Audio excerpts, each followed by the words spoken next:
On se retrouve enfin sur le BTC face au dollar qui explose à la hausse et on va regarder ces objectifs haussiers qui sont normalement déjà minimum les 13 000, 13 400 $. On va mettre ça avec plus de précision durant la vidéo et durant la construction du plan de trading bien entendu. Juste avant d'ailleurs d'être plus précis dans cette construction là, vous le savez avec les Elliott Wave et voir les take profit partiels etc. ensemble, je vais encore une fois vous imposer cette microscopique intro. Et bonjour à tous, aujourd'hui très heureux de vous retrouver après la toute petite intro. Juste avant de commencer, il est vrai, l'analyse, vous le savez, je dois remercier les personnes qui font des donations pour soutenir la chaîne. Vous ne le savez peut-être pas, mais ça me demande beaucoup de travail en amont, également enregistrement de vidéos, partage de pédagogie, de plans de trading, de plans d'investissement, bref, vous l'aurez compris. Quelqu'un qui d'ailleurs est récompensé pour ce partage-là et quelqu'un qui va continuer dans le temps. Ça fait déjà 3 ans, mine de rien, qu'on est ensemble et j'espère que ça va encore durer longtemps. D'ailleurs, vous le savez sûrement ou peut-être pas d'ailleurs, également, mais en fait ça fonctionne par donation et surtout également par palier de donation. Selon le palier de donation que vous atteignez, d'ailleurs vers les premiers paliers de donation, je vous envoie en contrepartie pour à mon tour vous remercier toutes les règles d'Elliott en français. J'ai écrit finalement ce petit PDF en français de manière concise et de manière également très accessible pour que après, par vous-même, vous soyez le plus rapidement autonome, donc c'est-à-dire c'est accessible aux débutants et également de façon aux avancés puisque toutes les règles s'y trouvent et donc la moindre règle que vous n'auriez pas en connaissance, il sera bien entendu également indiqué. Maintenant que tout ça a été dit, les explications par rapport aux donations, les remerciements, enfin bref, tout ça, on part directement, dans l'analyse et donc dans le vif du sujet. Premièrement, pour ma part, on vient de finir un retracement de 2 qui d'ailleurs est extrêmement faible, ça il faut vraiment se mettre d'accord là-dessus, et actuellement on reconnaît un retracement de 3. Il faut savoir une chose également, c'est que du coup, comment est-ce qu'on va construire ça? Je vais le montrer parce que je vais donner un petit tip que je donne de temps en temps, mais pour la 4 ici, on va regarder également comment ouvrir d'ici peu un nouveau trade pour ceux qui veulent faire du swing horaire ou des choses comme ça, bien entendu. Donc ici maintenant, on avait déjà montré il y a de ça finalement quelques jours, plus précisément le 13 août, on avait fait une vidéo, donc il y a de ça, comme dit, il y a quelques jours, on est quand maintenant, on est le 17, donc il y a maintenant presque 5 jours, on avait vu ensemble simplement l'ouverture de long, on avait également vu l'invalidation malheureusement du short, malgré tout ceux qui avaient fait un short sur le top aux alentours des 12 000 et quelques, le stop loss, rappelez-vous, si vous étiez dans ce contexte-là, on l'a déplacé à votre point d'entrée, vous avez pris également vos premiers TP, et donc c'est un trade qui même s'il n'a pas été abouti et donc c'est-à-dire qu'il n'a pas été chercher cette TP ultimum et qu'il n'a pas fait finalement une plus-value énorme, c'est un trade qui n'est pas perdant. Vous n'avez pas normalement pu perdre de l'argent sur ce trade-là. Si vous avez perdu de l'argent sur ce trade-là, c'est qu'il y a une mauvaise gestion, une erreur quelque part de votre côté. Mais en tout cas, si vous avez suivi le trade à la perfection, il n'y a aucun moyen d'avoir perdu de l'argent finalement sur ce short-là qui a été ouvert aux 12 000 $. Et puis par après, de toute façon, vous l'avez vu, on est cherché les 10 500. Maintenant, une chose également, vu que tout ceci s'est développé, on a vu que malheureusement, pour ceux qui n'auraient pas vu la vidéo précédente, parce qu'elle n'a fait que finalement 7000 vues, c'est très peu en tout cas pour cette chaîne-ci. Donc voilà, je rappelle au contexte tout de même pour ceux qui n'auraient pas vu cette vidéo-là, on a finalement déplacé notre 4 ici, vu la construction ici en WXY, ceux qui veulent également voir la construction de cette WXY, ça a été fait dans la vidéo précédente, je vais la mettre en visible ici, dans la vidéo précédente, vous aurez tout également.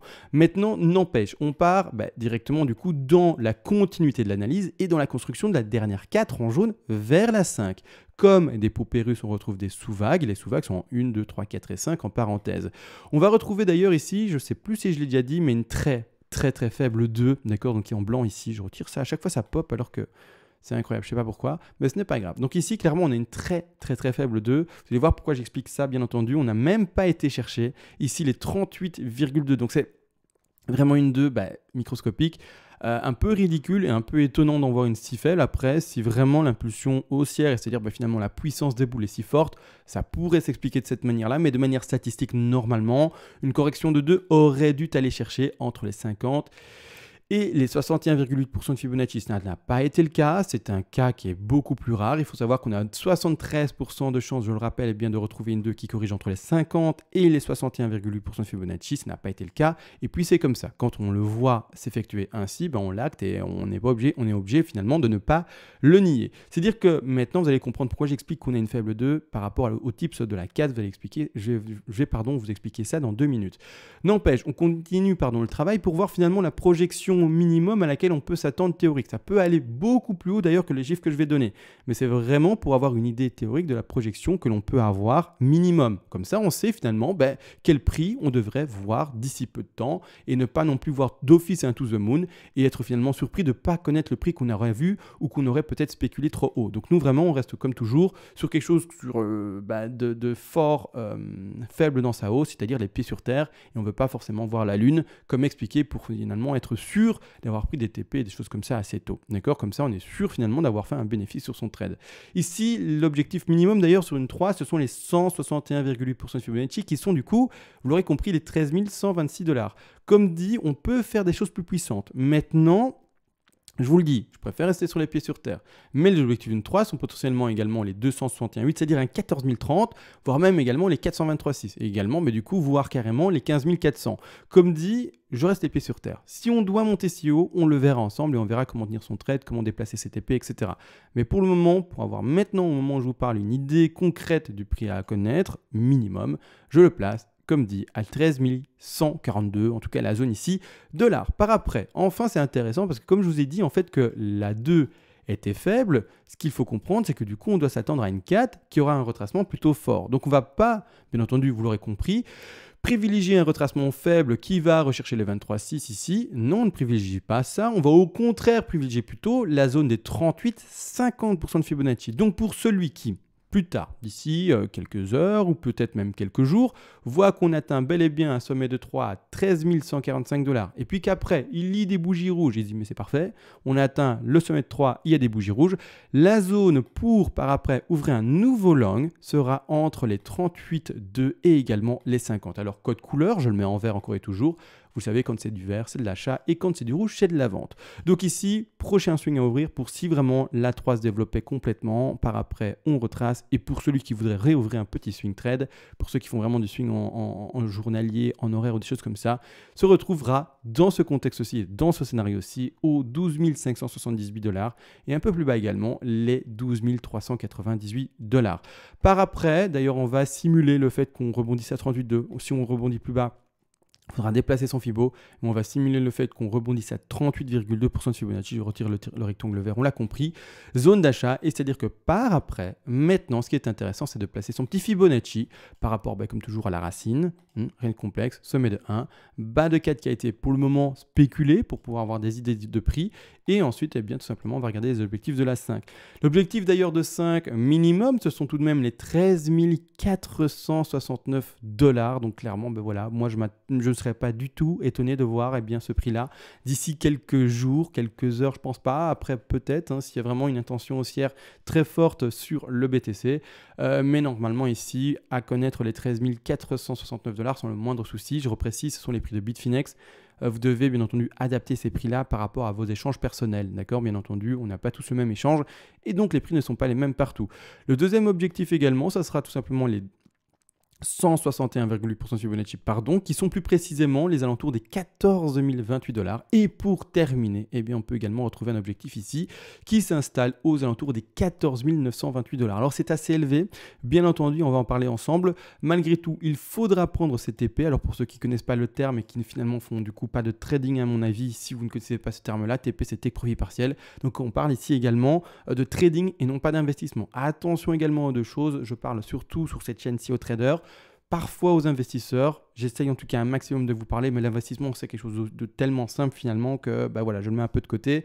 Pour moi, je suis vraiment axé trading, plan de trading et voilà, c'est comme ça et je ne peux pas faire autrement parce que l'investissement c'est trop simple, il n'y a rien à dire à part finalement acheter par palier de temps, par palier de prix qui baisse ou par palier de prix qui casse des résistances de confirmation haussière ou des choses comme ça, selon les stratégies que vous prenez en place, mais voilà, c'est des stratégies très simples et il n'y a rien à expliquer grossièrement là-dessus. En tout cas, voilà, ça ne nécessite pas, à mon sens, des vidéos qui rappellent ça. Donc ici, on a mis en place, vous l'aurez compris, un plan de trading avec différents take profit partiels. Je rappelle, si vous ne comprenez pas de quoi je parle, c'est que vous n'êtes pas trader. Attention, ne faites pas non plus n'importe quoi avec vos BTC, en les vendant, en les achetant, sans un échange qui vous permet de mettre un stop loss et des take profit partiels, etc., etc. Attention à ça, bien entendu, également. Maintenant que ça a été dit, je voulais également mettre une petite chose en place parce que vous voyez bien, je donne un objectif ici potentiel, en plus de ça, dans un scénario haussier qui est faible, aux 14 930 $. Alors vous allez me dire, du coup, si tu nous mets un objectif, alors je vais même agrandir le rectangle, comme ça on le voit bien à l'écran, parce que comme je vais changer de time frame, je veux que ça se voit, d'accord, hop, je mets vraiment un gros rectangle, et maintenant vous allez voir que je change de time frame, et vous allez comprendre pourquoi j'ai mis ce gros rectangle, pardon. Il faut comprendre une chose, c'est que du coup, en fait, le dernier plus haut, il est ici, hein. Je vais mettre un autre petit rectangle dessus, il est là, d'accord. Là, c'est l'ancien plus haut. Maintenant, si on va à l'objectif donné, par exemple, des 14 000 dans ce TP-là, dans ce take profit partiel, on pètera, vous l'aurez compris, le précédent plus haut. Comment interpréter cela? D'ailleurs, c'est très simple, à ce moment-là, on devra, bien entendu, remettre en question l'énorme figure qui s'installe depuis juin d'année 2019, et il faudra, tout simplement, prendre en compte qu'elle est potentiellement enfin réellement finie, et qu'elle s'est terminée ici. Il faudra du coup, vous aurez compris, valider le bas de Z ici. Maintenant, comme toujours, je n'invalide pas un scénario aussi rapidement, il me faut des réelles invalidations, pour le moment c'est pas le cas, donc je continue à tenir mon plan de trade avec une forte correction de B versée ici, pour après ouvrir un énorme short. Maintenant, tant que je n'ai pas d'invalidation concrète, donc je ne suis pas dans une extrapolation déjà boule extrême, et je ne suis pas en FOMO du tout, je le sais que pas mal de personnes le sont, mais moi émotionnellement, et normalement si vous êtes un réel trader, vous devez le savoir, l'émotion, c'est quelque chose qui ne doit pas être pris en compte. Donc, il n'y a pas normalement de palpitation finalement dans votre petit dans votre petit pouls, dans votre petit cœur. Il n'y a pas de waouh, c'est trop bien, ça ne fait que monter. Si vous êtes comme ça, c'est que vous êtes, à mon avis, pas encore assez formé. En fait, il vous faut rien. Que le BTC soit à 12 000, à 1000, à 100 000, ça ne vous fait rien. D'accord? En fait, ça ne vous fera rien. La seule chose qui peut-être va vous amener un enthousiasme certain, c'est si vous êtes un investisseur. Alors là, c'est plus du trading. Et vous dites, j'ai acheté du BTC à X milliers d'euros, X centaines d'euros, je ne sais pas, hein, peut-être vous l'avez eu même à 1 euro, peu importe. Et au moment, c'est vrai, où le prix devient très important par rapport à votre point d'achat de base, vous allez avoir vraiment un sentiment de waouh, j'ai gagné tellement, je suis trop content, etc. Enfin bref, c'est tout à fait normal. Mais ici, on ne parle pas de ça, on parle de trading. Et donc, la personne qui fait du trading et qui maintenant voit le prix monter, monter, monter, ou qui verrait le prix baisser, baisser, baisser, je rappelle les émotions. Et donc, ce petit sentiment, cette petite palpitation, cette petite excitation ne doit pas exister. D'accord? Donc, on ne change pas, je le rappelle, de plan comme de chemise. On garde son plan jusqu'à invalidation, d'accord? Donc on réagit par rapport finalement à le cours par rapport à son plan. Si vous changez de plan toutes les semaines, tous les 2 jours, je sais pas comment vous faites, enfin je sais pas comment vous faites du coup pour vous positionner clairement et pour avoir une conviction dans votre trade. Je sais pas, mais peu importe, c'est pas grave hein, bien entendu, mais j'explique que vraiment l'émotionnel ne doit pas avoir lieu. Donc il faudra également, du coup quand on aura pété ce nouveau plus haut des 13 000, prendre en compte la fin de la Z ici, la terminer là, et voir ceci comme une hausse, alors attention, en impulsive potentielle, toujours pas validée. Alors pourquoi est-ce que je dis hausse en impulsive potentielle? Alors je vais le montrer, je vais expliquer pour ceux qui maintenant sont déjà très boules. D'accord, hop, je vais retirer ça d'ailleurs, hop, ça sont des explications sur d'autres vidéos. Je vais retirer ça qui d'ailleurs était la miniature de la vidéo précédente, si vous l'avez regardé. Je prends un graphique vierge pour faire mes miniatures, comme ça vous savez tout. En fait, la chose c'est qu'ici, quand on regarde ce graphique-là et qu'on veut partir en impulsive, alors là c'est un petit cours pour ceux qui veulent de l'Elliott. Voilà, vous avez un petit cours maintenant. C'est-à-dire qu'en fait, quand on construit une impulsive, d'accord, par exemple ça, je le dessine, 1, 2, 3, 4, 5. Il faut savoir qu'en fait cette 3-là, vous voyez cette 3-là a un objectif normalement minimum des 161,8% de Fibonacci d'extension statistique, d'accord? Vraiment, c'est l'objectif normalement minimum. Et en plus de ça, cette 2, le retracement, normalement, a 73% de chances d'aller atteindre la zone des 50-61,8. Donc, c'est-à-dire que, je vais le montrer également dans le PDF, ça, je vais vite ouvrir le PDF après, mais quand en fait, on voit un sommet de 1 et qu'on voit le retracement, on a, tenez-vous bien, je l'ai dit, 73% de chances, de probabilité de terminer entre la zone des 50 et des 61,8. Vous allez comprendre pourquoi j'explique ça par rapport à ceci. Vous allez les voir après. Mais donc, je vais d'abord le montrer, les statistiques dans le PDF. Donc, je prends le PDF et je vais dans les deux ici. On a comme écrit 73% finalement des deux qui corrigent entre les 50 et les 61,8. On a beaucoup moins, on a seulement 12% des deux qui corrigent en delà, c'est-à-dire en dessous des 38,2 et voire même, voilà, c'est ça, 12. Donc ici, clairement, il faut le comprendre, voilà, c'est très faible, et donc on va vraiment jouer avec les statistiques ici des 73, d'accord, et avec même les 50 qui dépasseraient les 15% ici qui dépasseraient les 61,8. Donc vraiment, il faut le comprendre, on a très peu de statistiques qui disent qu'une 2 se termine à 12%. Donc ici, en dessous des 38,2. Donc qu'est-ce que ça veut dire finalement dans le graphique? C'est-à-dire qu'ici, la statistique globale, en tout cas la plus grande, c'est de terminer dans cette zone-là. Par contre, quand on prend son Fibo, d'accord, vous voyez ici, donc je vais le laisser de côté pour que vous puissiez le voir et finalement également, d'ailleurs je vais mieux le construire, je vais faire comme si, hop, comme ça. Vous allez comprendre pourquoi est-ce que je prends un peu mon temps. J'agrandis l'écran également. Vous allez comprendre. J'essaie de bien faire ça pour que pédagogiquement, pardon, ça soit parfait. En tout cas, un maximum bien construit. Comme suit, voilà, 50, 61, voilà, hop, et un petit rectangle vert. Comme ça, vous allez voir après, vous allez pouvoir faire l'analogie très simplement par rapport aux deux figures. Hop, hop, et hop, voilà. Mes chipotages sont finis pour la droite. C'est-à-dire qu'en fait, si on décompte ceci, on serait... Alors attention, et vous allez voir que quand moi je vais de boule, en fait, je vais faire encore plus finalement peur que ceux qui sont boules sur finalement leur partage d'analyse sur TradingView, sur YouTube ou d'autres, ou Twitter ou d'autres. C'est-à-dire que quand moi je suis boule, bah voilà, ça plaisante pas et au contraire vous allez dire mais maintenant il abuse. Donc quand il est bear, il est trop bear, mais quand il est boule, il est trop boule. Bah, vous allez voir que oui, c'est comme ça. Donc en gros, ici, la stat, c'est quoi? D'atteindre les 50-61-8. On l'a vu, d'accord? Vous voyez ici la 1, la 2. La 1, bam, la 2. Ça, c'est statistique, d'accord? Ça, c'est statistique. Mais là, qu'est-ce qu'on voit? Regardez, qu'est-ce qu'on voit comme retracement? Je vais le mettre, hein, le même Fibo de retracement, hein, par rapport au sommet de la 1 ici, hein, d'accord? C'est bien ça que je monte. Je l'étends jusqu'en bas, d'accord? Et au contraire, la 2, elle termine où? Alors, je vais mettre un rectangle à côté pour qu'on puisse vraiment, finalement, le voir, mais la 2, elle se termine là. Par rapport à un développement de 2 normal, vous voyez bien que statistiquement, on est seulement à 12% finalement, ce que je vous ai montré dans le PDF. C'est pour ça qu'on décompte également par d'office par rapport aux statistiques, parce que je joue avec les statistiques, c'est comme ça. Quelqu'un qui veut gagner joue normalement avec les statistiques fortes, d'accord? Il ne va pas jouer avec les statistiques faibles, bien entendu. Ou sinon, s'il joue les stats faibles, en gros, c'est bête, mais il aura plus de chances de perdre que de gagner. Donc ici, en jouant avec les statistiques de mon côté, là, c'est une faible 2. C'est une extrêmement faible 2. Donc il faut faire attention à ça également. Maintenant, si jamais on était tout de même dans une statistique à proportion de 12%, c'est rare. Hein, on est d'accord entre nous, c'est rare. Mais à ce moment-là, quels sont les objectifs de la 3? Vous allez me dire. On va faire le même travail. Le même travail que j'ai déjà fait pour les plus petites time frames ici dans la zone. C'est-à-dire que statistiquement encore, hein, vous le savez très bien, on doit aller chercher les 161,8% de Fibonacci. Bon, je ne vais pas réouvrir le PDF, etc. pour le montrer. Mais voilà, c'est comme ça. Voilà, il y a plusieurs stats pour différents objectifs. Mais là, l'objectif minimum majeur, ce sont les 161,8.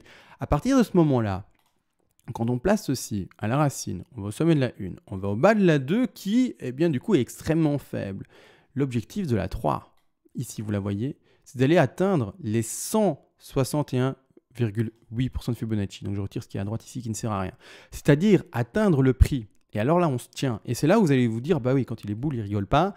Les 18 859 $. Donc, ce petit bidule, d'accord? Si on est bel et bien haussier et qu'on est vraiment dans l'impulsive et qu'on invalide du coup le scénario de consolidation qui n'est toujours pas invalidé, attention, j'explique juste ici le cas finalement d'une impulsive avec une statistique faible des 12%, d'accord? Eh bien, c'est de rechercher ici les 18 000, finalement je vais arrondir à 900, hein, c'est 18 859, on a compris, cette zone-là, c'est vraiment très élevé. Et en plus de ça, la hausse ne serait pas finie, c'est ça qu'il faut comprendre, elle ne serait pas finie. La correction par après, la 4 au contraire forte, là c'est sûr. Quand on a, et d'ailleurs j'ai dit en début de vidéo, une faible 2, on a une forte 4, là au contraire, c'est parti, hein, c'est le tips. Après on peut également ressortir du tips et faire une faible 4 également, mais bon, c'est vraiment pas ce qu'on doit privilégier, donc statistique. À ce moment-là, boum, retracement entre les 38 et 50% de Fibonacci. Hop, zone de rachat de nouveau, ici, d'accord, pour... Attention les traders, les investisseurs, je ne vous parle pas, d'accord? Je ne fais que des plans de trading ici à l'écran. Attention à vous s'il vous plaît, ne vous méprenez pas par rapport à mes propos, bien entendu. Et voilà, donc si vous ne comprenez pas ce que je dis, encore une fois, c'est que vous n'êtes pas trader. Ça c'est important de le comprendre et avoir cette humilité de se dire, bah oui, en fait, je ne sais pas c'est quoi un TP. Ah bah oui, je ne sais pas c'est quoi un SL. Ah oui, je ne sais pas finalement ce que c'est un levier. Je ne sais pas ce que du BTC à crédit. Enfin bref, tout cela, si vous ne savez pas, dites-vous, je vais prendre le temps de me renseigner sur Internet et je reviendrai quand je saurai. D'accord? Donc là, maintenant, les objectifs par après de la 5 sont, vous aurez compris, les 100. Et alors là ça fait rêver. Et quand je vous dis que moi, quand je vais annoncer des prix, ça sera des prix de fou, effectivement. C'est-à-dire que par après, et en plus là, c'est sur un scénario faible. J'aurais pu montrer un scénario qui va chercher les 261,8 pour la 3 ou des choses comme ça, voire même les 423,6, mais je ne l'ai pas fait. C'est juste pour vous montrer. Si vraiment maintenant on était sur du bull, l'objectif minimum à atteindre serait les 20 400 $ dans ce développement-ci. D'accord? Donc on répéterait le nouveau plus haut. D'accord, 20 400. Puis après, correction de 2, bien entendu, etc. Mais ça, ce serait déjà le prix minimum. Donc, si maintenant on est bull, Le prix minimum à atteindre, ce sont les 20 400. Donc, vous voyez un peu la chose.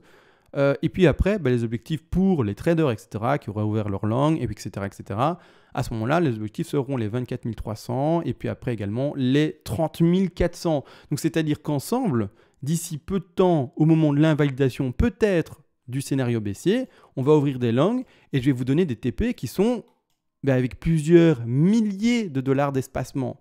Et donc, on va faire des trades potentiels énormes. Alors, je l'espère bien entendu, qu'on ait un jour l'opportunité d'ouvrir des trades pareils. Donc, soit validation de short énorme et donc on va avoir des plus bas. Donc, en tout cas, on va revoir les 6000, les 3000 et des choses comme ça potentielles. Soit au contraire, invalidation du scénar bear, vous l'aurez compris. Là, on va en boule à fond. Et au moment où on va en boule à fond, on y va à fond, quoi. Et là, vraiment, au contraire, on va mettre des TP énormes. Encore une fois, des TP qui sont tellement espacés, tellement énormes que les gens vont dire mais non, mais comment tu peux voir un prix déjà à 20 000, 20 004, etc., etc. Je le sais, ça fait 3 ans que je fais du finalement partage sur YouTube et je sais que ça choque à chaque fois. Mais à chaque fois, heureusement, on s'en met plein les poches ensemble en termes de trading, bien entendu. Les investisseurs, n'oubliez pas, je vous parle très peu, parce que pour moi, comme dit, c'est très simple. Mais n'oubliez pas, vous devez choisir un style d'investissement qui vous correspond, d'accord? On achète, ça je préfère quand même le dire, pas à 100%. Vous ne pouvez pas, normalement, vous pouvez le faire si vous voulez, mais c'est le style d'investissement le plus agressif. C'est-à-dire, j'achète du BTC avec mon capital total en une seule fois. Si vous faites ça, vous pouvez, mais c'est le style d'investissement le plus agressif qu'il y ait. Comme ça, vous êtes au courant, d'accord? Alors franchement, quelqu'un de néophyte, normalement, devrait investir de manière, je veux dire, plutôt prudente et des choses comme ça, et pas acheter de la manière plus agressive, d'accord? On ne vous met pas dans une Formule 1 pour apprendre à rouler en voiture. Non, on vous met dans une petite Peugeot ou des choses comme ça. À l'auto-école, vous êtes en 206 ou des choses comme ça, et vous n'êtes pas en Formule 1, d'accord? Vous devez apprendre et aller petit à petit. Si vous achetez en une seule fois, sachez-le, c'est la stratégie d'achat la plus risquée qu'il y ait. Comment du coup faire? Alors je l'ai dit de manière très sommaire durant la vidéo, mais c'est soit avoir des paliers d'achat en termes de temps. Donc vous vous dites tous les mois, je vais mettre 10% de mon capital et je vais acheter 10% tous les mois. C'est un exemple. Vous pouvez faire ça toutes les 2 semaines, tous les 3 mois, enfin peu importe. Ça va vous permettre de faire finalement un lissage, on peut appeler ça comme ça, finalement un prix moyen d'achat. Et également, je le rappelle, pour ceux qui ne sont pas du tout au courant, vous pouvez également avoir le profil de « ça FOMO pas »,« moi je FOMO pas »,« moi ici le cours il monte mais j'en ai rien à faire »,« je n'achète que quand ça descend »,« je n'achète finalement hors ». J'achète hors finalement enthousiasme, hors finalement sentiment émotionnel de FOMO et des choses comme ça, comme dites. C'est-à-dire que je n'achète pas quand ça monte comme ça, d'accord? Je n'achète pas quand ça monte comme ça, mais j'achète quand ça descend comme ça. J'achète quand ça descend comme ça. Et donc j'achète quand ça descendra potentiellement, d'accord, comme ça, d'accord? Parce qu'à un moment, je suis désolé, mais ça va corriger, d'accord? Ne pensez pas que ça ne monte que de manière infinie. Et alors, vous mettrez vos paliers d'achat quand ça descendra comme ça, d'accord? Peut-être jusqu'à de nouveau 9000, de nouveau 6000, 7000. Il y a des gaps là-bas. On va regarder ça d'ailleurs en fin de vidéo, mais peu importe. Et le dernier style d'investissement, en tout cas, que je mets en avant, parce qu'il y en a plein de styles d'investissement. Vous ouvrez Google et vous vous renseignez et vous en verrez plein, des gens qui vous expliquent comment investir, selon quel palier, quelle stratégie, quel indicateur. Enfin bref, il y en a plein. Je vous laisse faire ça comme recherche. Mais le dernier style également d'investissement pour ceux qui ne le connaîtraient pas, eh bien, c'est assez simple, c'est le style par confirmation haussière, c'est-à-dire à cassure de résistance horizontale, à cassure de résistance également oblique, à finalement également signaux boule par rapport à tel ou tel, je sais pas, croisement de moyenne mobile ou que sais-je comme autre indicateur que vous pouvez utiliser, c'est-à-dire les Golden Cross ou des choses comme ça que j'expliquais avec les moyennes mobiles, mais peu importe quel autre indicateur, et vous achetez par confirmation boule. Petit à petit, c'est-à-dire que quand on cassera par exemple le sommet des 13 854 $ sur Bitstamp ici, eh bien ce sera par exemple un palier d'achat pour ceux qui achètent la confirmation boule à chaque fois. Quand on casse la résistance également oblique par exemple qui s'installe ici, alors je retire l'aimant par exemple, eh bien à la cassure, quand on a cassé finalement cette résistance oblique, quelqu'un également selon ses stratégies d'achat par confirmation haussière, a acheté du BTC à 9080, non pas du tout, à 9800. Mais bref, chacun sa stratégie. Vous devez trouver la stratégie qui vous convient. Donc si jamais, je redis, vous vous sentez un peu méfiant ou alors vous avez un peu peur et vous dites mais ma stratégie, je la sens pas, changez de strat. C'est que vous n'avez pas la bonne strat pour vous, d'accord? Faites attention. Tout le monde n'est pas capable, et ça c'est important de le comprendre, tout le monde n'est pas capable d'attendre une correction, d'accord? C'est comme ça. Il y a les émotions malheureusement qui jouent en jeu, on est tous humains, on a tous notre vécu, et tout le monde n'est pas capable, et c'est pas péjoratif du tout, c'est juste qu'on est tous différents et tous avec notre propre vécu, mais tout le monde n'est pas capable pour rentrer dans un marché d'attendre ceci, d'accord? C'est-à-dire que malheureusement tout le monde est capable, ou pratiquement, là j'extrapole, mais la plupart des gens sont capables d'acheter du BTC à 19 000, 20 000, d'accord? Mais très peu de monde est capable d'attendre la correction pour se dire je vais réacheter du BTC à 7 000, 8 000, je vais racheter du BTC à 4 000, 3 000, d'accord? La même chose ici, tout le monde est capable de se dire bah, ça monte, j'achète le top ici aux alentours des 12 000, 14 000, mais très peu de monde est finalement capable de se dire bah, je vais attendre la correction. La même chose, ici ça monte, tout le monde est capable d'acheter les tops qui sont à venir, potentiels, mais personne n'est capable d'attendre la correction à venir après. D'accord? Donc, attention à ça. D'accord? Donc, si vous n'êtes pas capable et que vous sentez que vous n'êtes pas capable d'attendre les corrections, comme je l'ai indiqué là, et donc ce qui est à venir également, eh bien, c'est que ce n'est pas cette stratégie qui vous convient. Donc, faites attention à ça également. Ayez la stratégie qui vous convient. Ne vous mentez pas. C'est ça qui est important. Ne vous mentez pas. Ne vous prenez pas pour finalement quelqu'un que vous n'êtes pas, bien entendu. Donc, ça, maintenant, tout a été vu. C'est-à-dire que vous l'avez vu. Quand je vais passer boule, ne soyez pas étonnés si on passe boule, que je sois extrêmement boule en fait. Parce que ça va être le cas. Ça va être le cas. Si je passe boule, je vais être extrêmement boule. Je suis boule pour le BTC depuis tout le temps, même si pour le moment, j'ai un plan de consolidation qui n'est toujours pas fini et que je tiens toujours. D'accord? Donc, jusqu'au bout, on le tient jusqu'à la validation. Et puis par après, on se réadapte et on voit les nouveaux trades, etc., etc. Et on revoit, enfin bref, vous aurez compris. Et on continue bien notre petit bonhomme de chemin ensemble. Donc voilà, tout a été dit, tout a été vu maintenant. En tout cas, je suppose que tout a été dit et tout a été dit. Les gaps, j'ai montré les gaps. Hein. J'ai montré les gaps, on ne va pas revenir dessus. Je suis presque sûr que j'ai montré les gaps. Oui, si j'ai oublié les gaps, je reviendrai dessus demain. Et puis voilà. D'accord, je pense avoir parlé des gaps, mais je suis plus sûr. C'est pas grave, je pense avoir parlé des gaps. Sur ce, on se laisse. Comme dit, on se voit, on ose espérer demain avec du mouvement sur le BTC. Enfin, vas-y, pump mon petit BTC, fais-nous plaisir. Fais en tout cas quelque chose et arrête de stagner, c'est surtout ça. On se retrouve à demain, comme dit, et ciao.